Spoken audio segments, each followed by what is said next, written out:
दोस्तों नमस्कार। आज के इस वीडियो में हम बिहार पीसीएस का जो 67 प्रीलिम्स एग्ज़ाम होने वाला है उसके संदर्भ में जो बिहार स्पेशल है यानी कि बिहार का मॉडर्न हिस्ट्री से संबंधित जो प्रश्न है उसे देखने वाले हैं। उन प्रश्नों को देखने वाले हैं और काफ़ी महत्वपूर्ण वो प्रश्न है। ये जो हमारा सोर्स है बिहार समग्र KBC नैनो की बुक से लिया गया है। तो चलिए शुरू करते हैं। हम लोग इन्हें काफ़ी डिटेल में देखेंगे। फ्रेंड्स, ये बुक का कवर है। अगर आपके पास ये बुक नहीं है या कोई सी भी बुक नहीं है तो आप चाहें तो इसे प्रेफर कर सकते हैं। इसके अलावा भी काफ़ी सारी अच्छी बुक मार्केट में उपलब्ध हैं। आपको जो सही लगे पढ़ने में आप देख लीजिए। हालांकि ये बुक काफ़ी ठीक है। चलिए आगे देखते हैं, प्रश्न की ओर चलते हैं। गाइस, हमारा जो आज का टॉपिक है आधुनिक बिहार, यानी कि हमने एंशिएंट बिहार के इतिहास को देखा, मिडिवल बिहार के इतिहास को देखा। अब हम बात करते हैं आधुनिक बिहार के इतिहास के बारे में। काफ़ी ब्रॉड लेवल है इसका और इससे प्रश्न बहुत फंसते हैं। आप यकीन न माने तो प्रीवियस ईयर के क्वेश्चंस उठाकर देख सकते हैं या फिर हमारे प्लेलिस्ट में जाकर के, मोटिवेशनल नियति क्लासेस की प्लेलिस्ट में जाकर बिहार प्रीवियस ईयर के जो बिहार स्पेशल है उनमें देखिएगा। तो चलिए शुरू करते हैं, स्टार्ट करते हैं यहाँ से। फर्रुखसियर के शासनकाल में बिहार शहजादा मिर्ज़ा अहमद को नाम मात्र के अधिकार दिए गए और बंगाल के नाजिम शुजाउद्दीन को उसका सहायक नियुक्त किया गया। शुजाउद्दीन ने बिहार का प्रशासन चलाने के लिए नवाब अलीवर्दी खां को उप नवाब या नायब नाजिम नियुक्त किया। 1739 शुजाउद्दीन की मृत्यु के बाद अलीवर्दी खान ने गिरिया के युद्ध में शुजाउद्दीन के राजवंशों को हरा दिया तथा 1740 में उसने मुर्शिद कुली खां के वंशज सरफराज खां को विस्थापित करके बंगाल पर भी प्रत्यक्ष रूप से अधिकार कर लिया। आगे देखिए, पॉइंट ध्यान से सुनिएगा, इनसे संबंधित प्रश्न भी पूछे जाएंगे।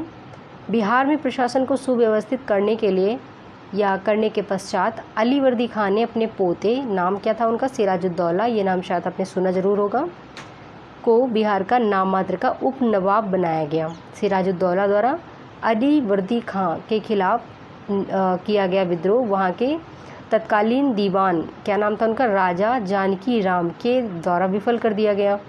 अलीवर्दी खां को 1733 में बिहार का डिप्टी गवर्नर नियुक्त किया गया। ठीक है। राजा जानकी राम के पश्चात राम नारायण को बिहार का दीवान बनाया गया। अलीवर्दी खां की 1756 में मृत्यु हुई। सिराजुद्दौला ने बंगाल का नवाब बन के संभाला। ठीक है, पद। जो सिराजुद्दौला के प्रतिद्वंदी और विरोधी थे उनमें से मेन कौन था? पूर्णिया के नवाब थे शौकत जंग, जो कि एक चचेरे भाई थे। सिराज की मौसी घसीटी बेगम तथा उनका सेनापति था मीर जाफर, जो कि अलीवर्दी का दामाद था, इत्यादि। अपने विरोधियों के दमन के क्रम में सिराजुद्दौला ने घसीटी बेगम को बंदी बना लिया। मीर जाफर के स्थान पर मीर मदान को सेनापति नियुक्त किया गया। अक्टूबर 1756 में मनिहारी के युद्ध में सिराज ने शौकत को पराजित किया तथा उसकी हत्या कर दी। 23 जून 1757 को प्लासी नामक स्थान पर ऐतिहासिक प्लासी का युद्ध हुआ जिसमें सिराजुद्दौला की मृत्यु हो गई। ठीक है, चलिए इसके बारे में आपने पढ़ा ही होगा, बहुत ज़्यादा डिटेल में नहीं जाएंगे। प्लासी के युद्ध के पश्चात लॉर्ड क्लाइव ने मीर जाफर को बंगाल का नवाब नियुक्त किया और उसके साथ पटना आ गया। तो यहाँ पे एक आपके लिए वर्क है कि प्लासी की लड़ाई जो भी है आप इसके बारे में फुल डिटेल सर्च करें। हालांकि आपने पढ़ रखा है बट कुछ बच्चे फ्रेशर हैं, कृपया आप लोग अब ये काम करें। आगे देखें, लॉर्ड क्लाइव ने मीर जाफर के पुत्र मीरन को बिहार का उप नवाब नियुक्त किया, लेकिन वह नाम मात्र का प्रशासक था, जबकि वास्तविक जो सत्ता थी वो बिहार के नायब नाजिम राजा राम नारायण के हाथों में थी।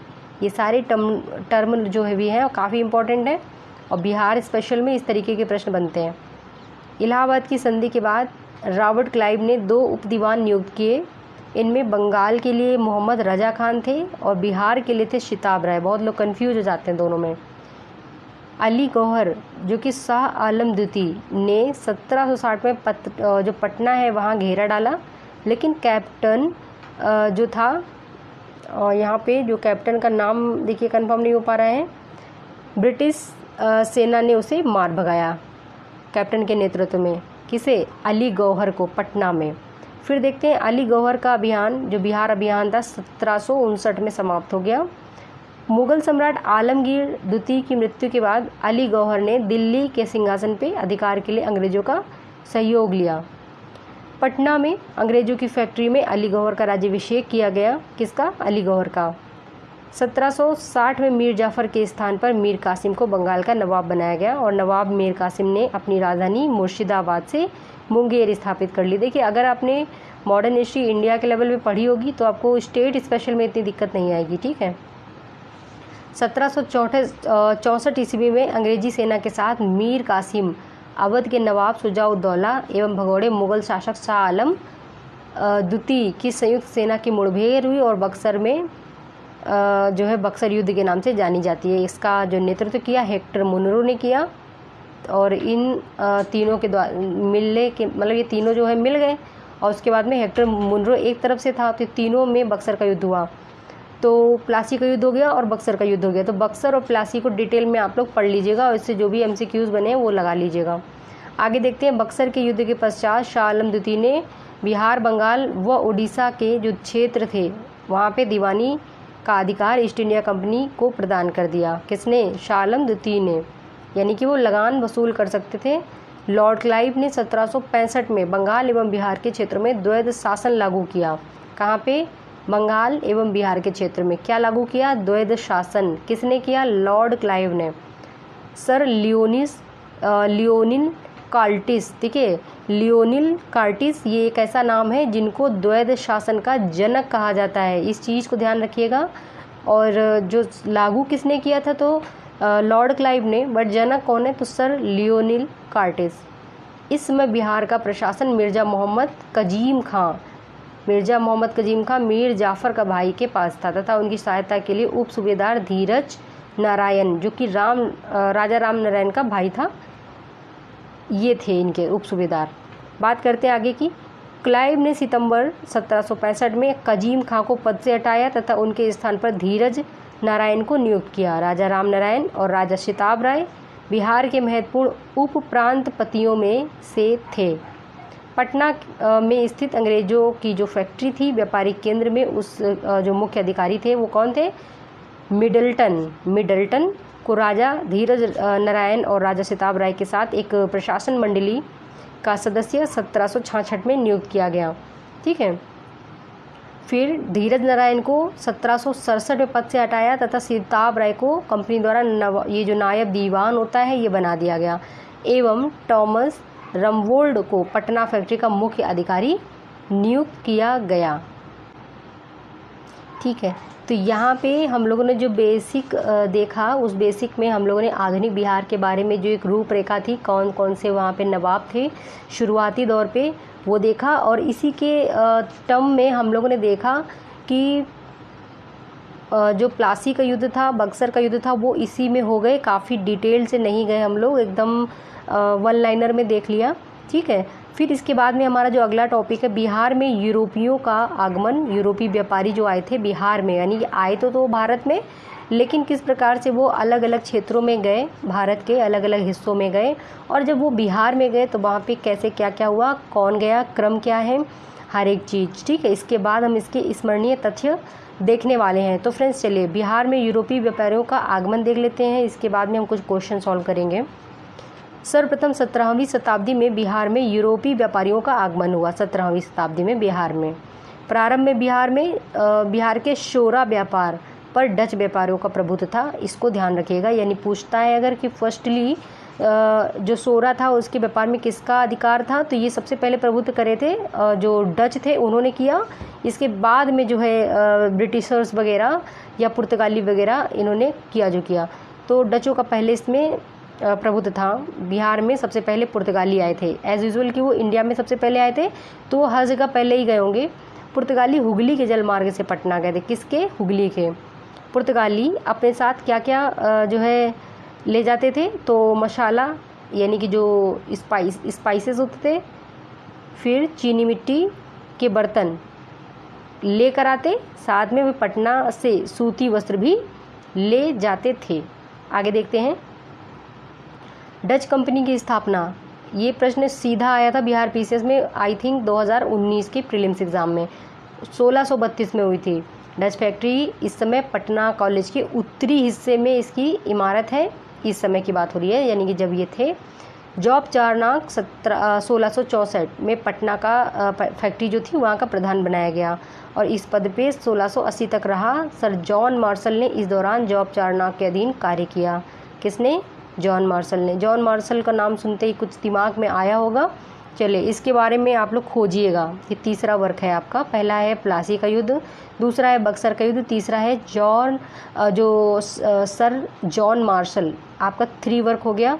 आगे देखिए, बिहार के सूबेदार शाइस्ता खां द्वारा 1680 में अंग्रेजी कंपनी के व्यापार पर 3.5% कर लगाने से क्षुब्ध होकर जॉब चार्नक ने हुगली शहर को 1686 में लूट लिया था। ये भी एक बड़ी फैक्ट है, इसको ध्यान रखिएगा। फर्रुखसियर ने अंग्रेजों को बिहार एवं बंगाल में व्यापार करने के लिए 1717 में दोबारा स्वतंत्रता प्रदान कर दी, पहले बार दे चुका था। पटना फैक्ट्री को अंग्रेजों ने 1718 में पुनः खोला और इस दौरान कंपनी ने व्यापार में घूसखोरी की प्रथा को शुरू कर दिया। ठीक है।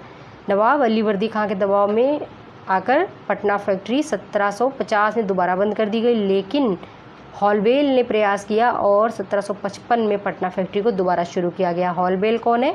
हॉलबेल के बारे में पता करिए कौन है। ठीक है, बताइए, पता करिए, कमेंट कीजिए, या आप अपने लिए पढ़िए, कमेंट करने की आवश्यकता फ़िलहाल नहीं है।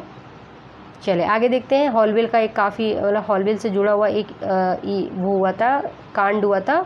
ठीक है, उसको याद करिए, पढ़िए, सर्च कीजिए। बिहार में यूरोपीय कंपनियों का आगमन कैसे आई, क्रम से देखते हैं ज़रा। कंपनी का नाम देखेंगे, स्थापना वर्ष और उत्पाद। पुर्तगाली फैक्ट्री 17वीं सदी के पूर्वार्ध में आई, सूती वस्त्र इसका उत्पाद था। डच जो थे वो नीदरलैंड से आए और 1632 में आए थे। अनाज, शोरे, सूती वस्त्र, ये इनका उत्पाद था। 1632 में ये बिहार में आए थे। ठीक है, ये भारत में कब आए थे ये अलग चीज़ हो गई, बिहार में कब गए थे ये बता रहे हैं। ब्रिटिश फैक्ट्री 1651 जो कि नील और सूती वस्त्र से संबंधित यानी इनका काम था। डेन फैक्ट्री 1774, इम्पोर्टेंट खास नहीं है। फ्रांसीसी 1734, ये भी इम्पोर्टेंट खास नहीं है। मेन चीज़ है आपकी कि ये कब आए थे, ये आपका याद रखना है, ईयर याद रखना है, किस लिए आए थे ये भी ध्यान रखना है। अब बात करते हैं, देखिए आपने इससे ज़्यादा पढ़ा होगा खुद से, मैं बस एक नज़र में बता रही हूँ कि जो स्मरणीय तथ्य हैं वो काफ़ी इंपॉर्टेंट होते हैं। अगर आप ये सब पढ़ेंगे तो सिर्फ आप पढ़ सकते हैं। चले 1713 में फर्रुखसियर का राज्याभिषेक कहाँ हुआ? पटना में हुआ। उसके बाद उसने जो है कहाँ पर जहांदार शाह को पराजित किया और मुग़ल सिंहासन पर बैठा, तो उसने आगरा में जहांदार शाह को पराजित किया। बिहार के सूबेदार सैयद हुसैन अली खां एवं उसका भाई अब्दुल्ला खां को सैयद बंधु के नाम से जाना जाता था, जो कि शासक निर्माता के रूप में फेमस हुए थे। क्या नाम था? सैयद हुसैन अली खां एवं अब्दुल्ला खां। फिर 1763 में मीर कासिम ने पटना में गिरफ्तार 148 कैदियों, जिनमें पटना के अंग्रेजी एजेंट एलिस भी था, की हत्या करवा दी। 148 कैदियों की हत्या किसने करवाई? मीर कासिम ने। यह घटना पटना हत्याकांड के नाम से विख्यात है। ये भी प्रश्न इंपॉर्टेंट है। क्लाइव ने 12 अगस्त 1765 में मुगल जो सम्राट थे शाह आलम द्वितीय से बक्सर युद्ध के बाद इलाहाबाद की संधि की। ठीक है, और इसके बाद बंगाल, बिहार एवं उड़ीसा की दीवानी प्राप्त कर ली। इलाहाबाद की संधि कब हुई थी जरा कमेंट करिएगा। जेम्स अलेक्जेंडर की अध्यक्षता में 1770 ईस्वी में रेवेन्यू काउंसिल ऑफ पटना के नाम से एक लगान परिषद का गठन किया गया। सर जॉन शोर की स्थायी बंदोबस्त व्यवस्था को बिहार में गवर्नर जनरल लॉर्ड जो कार्नवालिस थे, इनके द्वारा 1793 में लॉन्च किया गया, शुरू किया गया। जब ईस्ट इंडिया कंपनी को 1765 में बिहार का दीवानी अधिकार प्रदान हो गया, तो उसके बाद बिहार का प्रशासन चलाने के लिए नायब नाजिम अथवा उप प्रांतपति का पद बनाया गया। 1772 में वॉरेन हेस्टिंग ने सिताब राय को अपदस्थ किया तथा उसके पुत्र कल्याण सिंह को राय रायान की उपाधि दे दी। वर्ष 1770 ईस्वी के बाद 1783 में पुनः बिहार में अकाल पड़ गया। कब? 1783 में। हर समस्या के समाधान के लिए अनाज भंडारण के लिए पटना गोलघर का निर्माण हुआ। ठीक है, ये महत्वपूर्ण प्रश्न है। पटना का गोलघर, अगर आप लोग कभी गए होंगे पटना तो वहाँ पे ज़रूर देखते होंगे, हालांकि अंदर ना गए होंगे, एक बार देखिएगा। वो इसलिए बनाया गया था ताकि अनाज का भंडारण किया जा सके। कब बनवाया गया था? देखिए, बनवाया तो ये बहुत पहले गया था, ठीक है। आगे देखते हैं यहाँ पे, पटना 1822 एंड 1868 तक बहावी आंदोलन का मुख्य केंद्र था। कौन? पटना। ये प्रश्न आता है, डायरेक्ट आया हुआ भी है, याद रखिएगा। बहावी आंदोलन एक मुस्लिम समाज सुधार आंदोलन था जिसके प्रवर्तक कौन थे? तो सैयद वहाब थे। पटना के विलायत अली और इनायत अली इस आंदोलन में अग्रणी भूमिका थी। बहावी के अनुयायी अपने आप को अहले हदीस कहते थे। 1770 ईस्वी में बिहार का पूर्णिया जिला सन्यासी विद्रोह का केंद्र था। बिहार का पूर्णिया जिला सन्यासी विद्रोह का केंद्र था 1770 के उसमें, ठीक है, टाइम पे। चलिए, अब हमारा आज का टॉपिक कंप्लीट हो गया है। हमारे अगले टॉपिक में हम अगले जो हमारे टर्म्स हैं उसके बारे में हम बात करेंगे। तो आज हम लोगों ने 2 चैप्टर बेसिकली देखे हैं। पहले में हमने इतिहास को समझने की कोशिश की बिहार के, दूसरे में बिहार में यूरोपीय व्यापारियों का आगमन देखा है। अब हम अपने अगले टॉपिक में देखने वाले स्वतंत्रता आंदोलन में बिहार का क्या योगदान रहा। ठीक, ये हमारा काफ़ी महत्वपूर्ण टॉपिक रहेगा। अगले वीडियो में कल मिलेंगे आपको। चलिए, नए हैं अगर चैनल में तो ज़रूर चैनल सब्सक्राइब करें। जय हिंद।